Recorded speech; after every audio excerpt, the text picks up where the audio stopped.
A face oculta da guerrilha brasileira. Acusados de traição, militantes políticos acabavam assassinados pelos próprios companheiros de partido.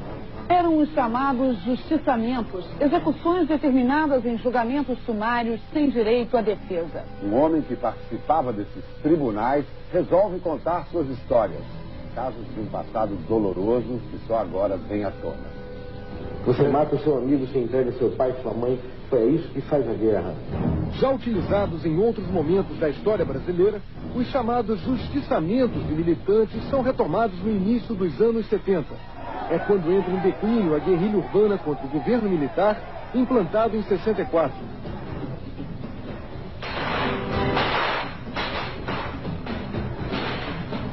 O assassinato do ex-militante comunista Salatiel Teixeira Rolim, o chinês, foi provavelmente a última ação de justiçamento promovida por grupos guerrilheiros que atuaram no Brasil nas décadas de 60 e 70.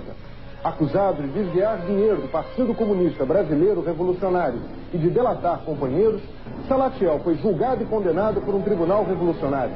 A sentença foi cumprida na manhã do dia 22 de julho de 1973. A repressão baseada na tortura prende e mata os principais líderes guerrilheiros. O medo das delações aumenta nas organizações clandestinas. Um dos primeiros a ser justiçado é Carlos Alberto Maciel Cardoso, o Juca.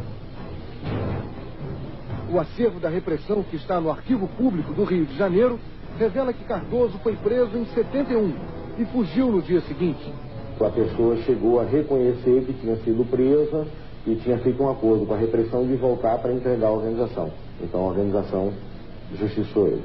No dia 13 de novembro, 4 dias depois da prisão, Cardoso foi morto num subúrbio do Rio. Terroristas que pretendiam promover uma revolução socialista no Brasil nos moldes do regime implantado em Cuba.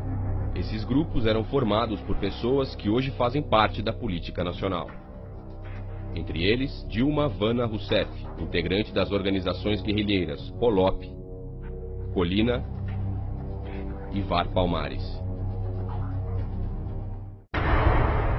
Julho de 1968, Major Edward é assassinado com 10 tiros pelo Comando de Libertação Nacional após ser confundido com o captor de Che Guevara. Julho de 1968, Dilma Rousseff era uma das líderes mais ativas do Comando de Libertação Nacional. Qual o grau de envolvimento de Dilma nesse crime?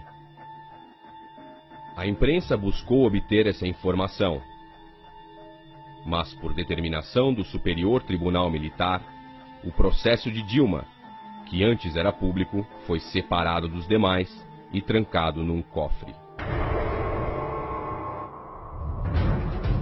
Agora, véspera da eleição, o Brasil tem o direito de saber qual a participação de Dilma nesse e nos demais crimes de roubo, sequestro e assassinato.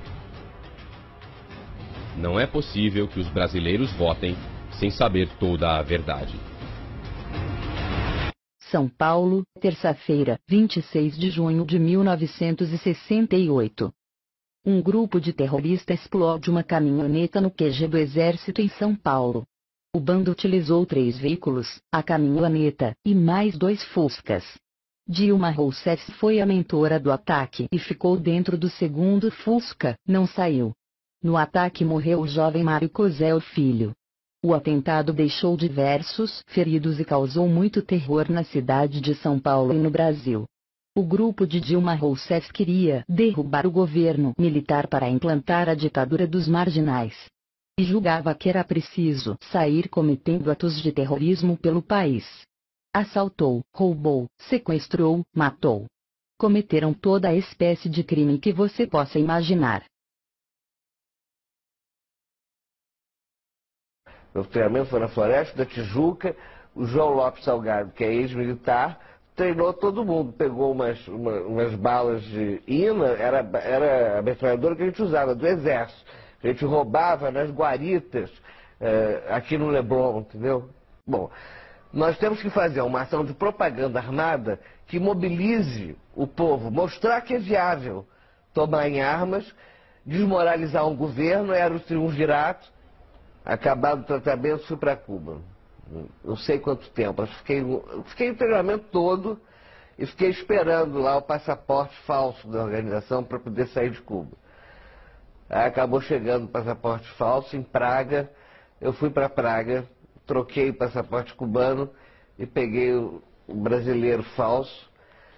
Meus amigos eram todos comunistas, né? A gente botava para quebrar o movimento social de tomada do poder, é isso que nós queríamos, e transformação daquilo em socialismo.